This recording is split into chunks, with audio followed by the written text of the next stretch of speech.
Another question that came in that I think is a very interesting one. Ideally, the best health insurance experience for an individual is one where you have to do as little as possible, not having to figure out how you make payments, getting subsidies automatically transferred to the issuer if you effectively pay nothing out of pocket. How do you reckon the notion, or how do you reconcile the notion that the best consumer engagement might sometimes be the least visible type of consumer engagement? I Hey, think, Kevin, I'm I'd like to jump yeah, in on this one. And it looks like you can hear me, so that was my own operator error. Apologies for that. I'm looking at some of the responses back. It's like, I can't hear Terry. I've lost Terry's audio. Well, I'm just glad people are paying attention to Terry. So thank you for that. This is hotly debated in the payer world. You've got these two camps, and the one camp of big brains say, we need to constantly be checking with the member. We need to let the member know that we care. We need fill in the blank. And when you do when you do consumer research in the individual market, you know what the member says? Exactly what that great question was.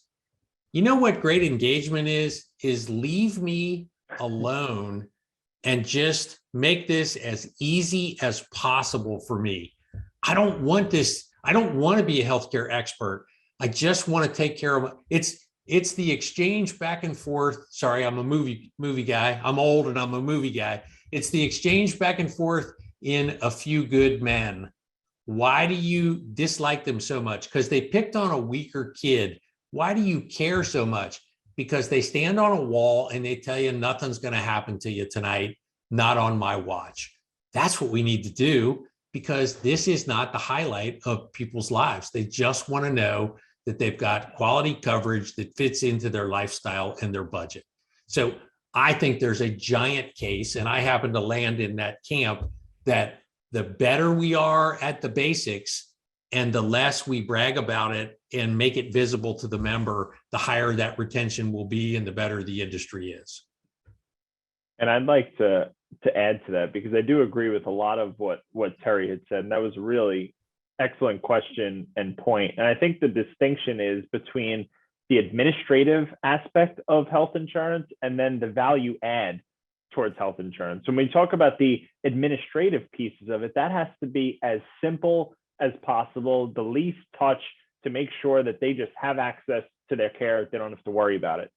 Where I think the engagement comes in is when you think about recommendation engines. When you go out to Amazon after you've purchased a product, they're always telling you, well, have you looked at this product or something similar that you may have purchased? The reason why I use that example is, are there platforms and different benefits that health plans are trying to direct members towards that you can engage to get them to utilize their services to the best of their ability?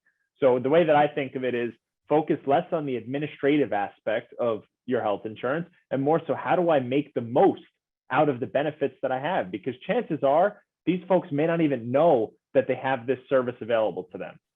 So based on what you know about this individual, how do you recommend to them a specific service or utilizing a benefit that may be beneficial to them?